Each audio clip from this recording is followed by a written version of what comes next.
শাሎም, সকলকে খ্রিস্টীয় মঙ্গলবার জানাই।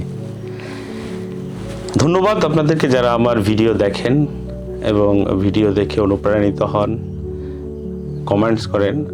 আমি বিশ্বাস করি ঈশ্বর আপনাদেরকে আশীর্বাদ করছেন এবং আমি বিশ্বাস করি যদি আমার এই প্রয়াস আপনাদের জীবনে এতটুকু আশীর্বাদের কারণ হয় তাহলে আমি সার্থক। একই সঙ্গে আমি আপনাদের কাছে অনুরোধ করব, যারা আমার এই ভিডিও দেখেন, যদি আপনাদের কাছে আমার ভিডিও ভালো লাগে, আমার কথাগুলো ভালো লাগে, আমি ঈশ্বরের বাক্য যেভাবে আপনাদের কাছে তুলে ধরি সেটা ভালো লাগে, দয়া করে আমার চ্যানেলটিকে সাবস্ক্রাইব করবেন এবং আরও অনেক মানুষের কাছে এটা পৌঁছে দেওয়ার জন্য শেয়ার করবেন, লাইক করবেন, কমেন্টস করবেন, যেন আপনাদের ছোট্ট সহযোগিতার মধ্যে দিয়ে আরও অনেক মানুষ ঈশ্বরের বাক্যকে জানতে পারে। আজকে আমি আপনাদের কাছে পবিত্র বাইবেলের ছোট্ট একটা গল্প আপনাদের কাছে শেয়ার করব, যা 2 শমূয়েল 6 অধ্যায়ে লিপিবদ্ধ করা আছে। এখানে সাধু দাউদের জীবনের ঘটনা। আমরা জানি সাধু দাউদ ঈশ্বরের মনের মতো মানুষ ছিলেন, ঈশ্বরের ভালোবাসার মানুষ ছিলেন। সাধু দাউদের জীবনে ঈশ্বরের আশীর্বাদ ছিল এবং সাধু দাউদ কৃতজ্ঞতা পরে স্বীকার করেছে যে ঈশ্বর আমাকে ধুলা থেকে, ছায়ের ডিবি থেকে কুলিনদের আসনে বসিয়েছেন। এই দাউদের জীবনে ছোট্ট একটি ঘটনা আছে, শিক্ষা আছে। একবার যখন দেখা গেল দাউদ তিনি ইতিমধ্যে জেরুসালেমে তার রাজত্ব স্থির করেছেন এবং তিনি জেরুসালেমকে তার রাজধানী ঘোষণা করেছেন, সেই সময়ে নিয়ম সিন্ধুকটা প্রান্তরের মধ্যে ছিল, মাঠের মধ্যে ছিল। ইসরায়েল জাতির জীবনে নিয়ম সিন্ধুকের গুরুত্ব অপরিসীম। আপনারা জানেন যে ইসরায়েল জাতির জীবনে নিয়ম সিন্ধুক হচ্ছে ঈশ্বরের উপস্থিতির প্রমাণ, ঈশ্বর আশীর্বাদের প্রমাণ, ঈশ্বরের ক্ষমতার প্রমাণ, শক্তির প্রমাণ। আর যখন নিয়ম সিন্ধুক ইসরায়েলের কাছে থাকে, এটা হচ্ছে ইসরায়েলদের শক্তির প্রমাণ। এই নিয়ম সিন্ধুক যখন প্রান্তরের মধ্যে আছে, দাউদ রাজা হিসেবে তিনি যখন প্রাসাদে থাকছেন, সাধু দাউদের মধ্যে একটা ভাবনা জাগ্রত হলো যে আমি রাজপ্রাসাদে থাকছি, কিন্তু আমার ঈশ্বরের নিয়ম সিন্ধুক, আমার ঈশ্বরের উপস্থিতি প্রান্তরের মধ্যে তাঁবুতে আছে, তাই আমি ওটাকে আনতে চাই। আর সাধু দাউদ তিনি যাত্রা করলেন। নিয়ম সিন্ধুক আনার জন্য তিনি ব্যবস্থা করলেন একটা নতুন গাড়ি, সেখানে একটা নতুন রথ যাতে কেউ কখনো চড়েনি, সেখানে ষাঁড় জোড়া হলো যে ষাঁড়ের কাঁধে কেউ কখনো জোয়াল দেয়নি, মানে সর্বোচ্চ যতটা সম্মান দেওয়া যায় দাউদের পক্ষে, আর দাউদ সেটা করলেন। এবং তিনি যখন নিয়ম সিন্ধুক সেই গাড়িতে তুলে নিয়ে আসছিলেন, আর তখন পথে নিয়ম সিন্ধুকটা একটু নড়ে গেল, আর একজন যাজক সেই নিয়ম সিন্ধুক যখন ধরতে গেল, তখন ঈশ্বর তাকে আঘাত করলেন, তিনি মারা গেলেন। আর দাউদ তখন সেই নিয়ম সিন্ধুক নামিয়ে পার্শ্ববর্তী একটি বাড়িতে রাখলেন এবং সেই বাড়িতে রেখে তিনি আবার জেরুসালেমে শূন্য হাতে ফিরে গেলেন। এবং এই যাত্রাপথে ঈশ্বর তাকে ব্যর্থ করলেন। আর যখন তিনি ব্যর্থ হলেন, তখন সাধু দাউদ ফিরে গিয়ে খুব অনুতপ্ত হলেন, তিনি নিজের মনে কাঁদলেন। তিনি চিন্তা করলেন যে কেন ঈশ্বর আমাকে ব্যর্থ করলো। আমি তো ঈশ্বরকে সর্বোচ্চ সম্মান দিতে চেয়েছি, ঈশ্বরের উপস্থিতিকে আমি নিয়ে আসতে চেয়েছি জেরুসালেমে, যেন জাতির মধ্যে, জাতিগণের মধ্যে তিনি প্রশংসিত হন, তিনি মহিমান্বিত হন এবং তিনি সর্বোচ্চ সম্মান পান। আর সাধু দাউদ যখন এটা চিন্তা করলেন, আলোচনা করলেন তার লোকদের সঙ্গে, যাজকদের সঙ্গে, তিনি খতিয়ে দেখলেন ঈশ্বরের বাক্যে কি আছে এই বিষয়, কেন ঈশ্বর তাকে ব্যর্থ করলেন। ঈশ্বরের কাছে যাচনা করলেন যেন ঈশ্বর তাকে জানতে সাহায্য করে, আর ঈশ্বর তাকে জানালেন। দ্বিতীয়বার আবার তিনি নিয়ম সিন্ধুক আনার জন্য তার লোকদেরকে নিয়ে যাত্রা করলেন। কিন্তু এই দুইটা যাত্রার মধ্যে খুব সুন্দর একটি পার্থক্য ছিল। কিছু মিল ছিল, কিন্তু একটা বড় পার্থক্য ছিল। মিলগুলো হচ্ছে নিয়ম সিন্ধুক একই লোকের আনতে যাচ্ছে, একই উদ্দেশ্যে আনতে যাচ্ছেন, কিন্তু পার্থক্যটা হচ্ছে এবার সাধু দাউদ ঈশ্বরের বাক্যের নিয়ম অনুযায়ী নিয়ম সিন্ধুক আনতে গেলেন।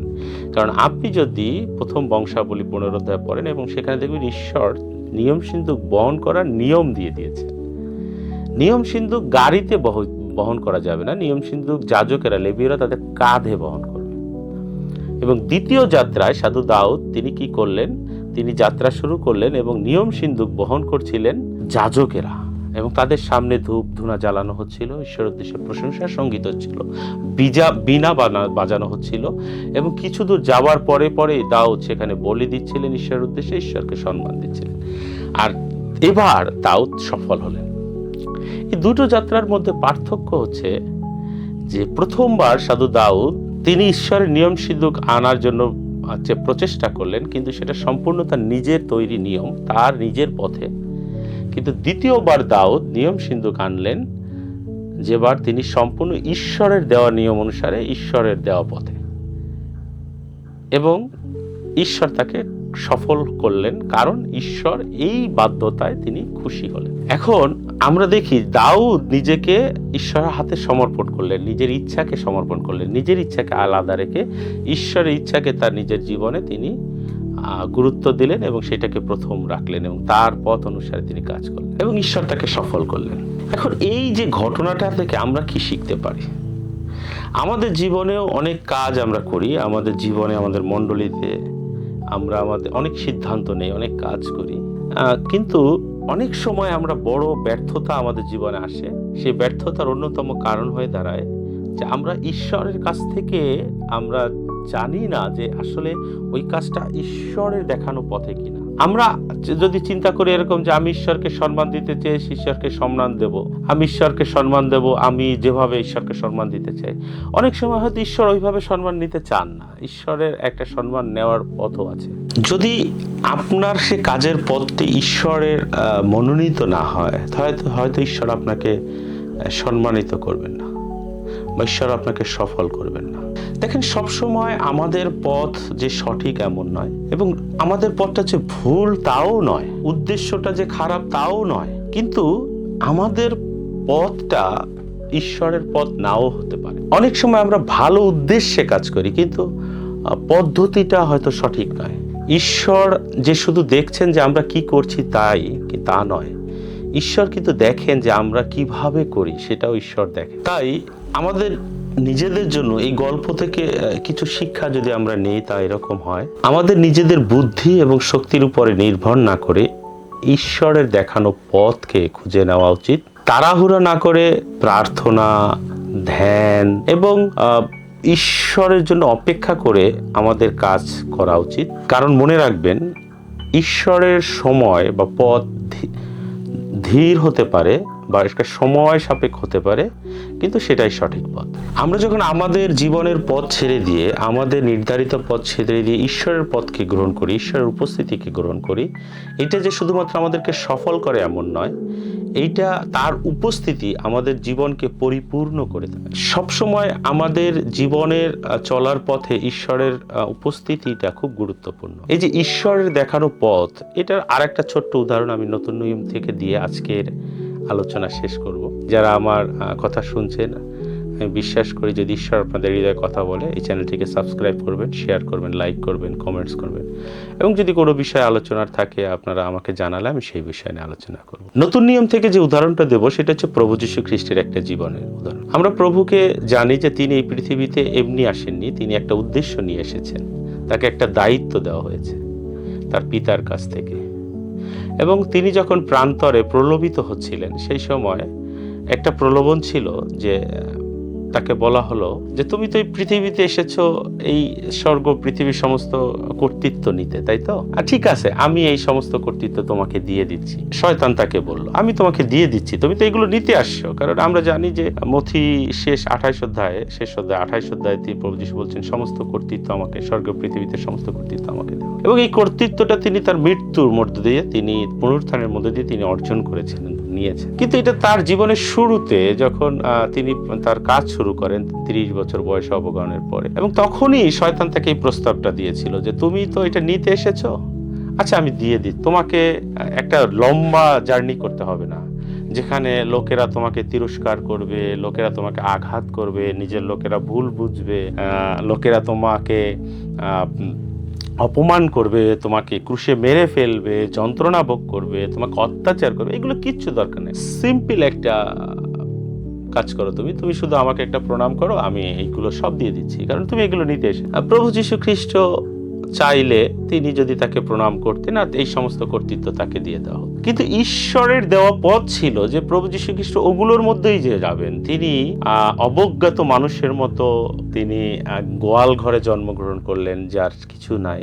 যিশু বলেছেন, আমার মাথা গোঁজা ঠাই পর্যন্ত নাই। তার আত্মীয় স্বজন, নিজের লোকেরাই তাকে ত্যাগ করেছে।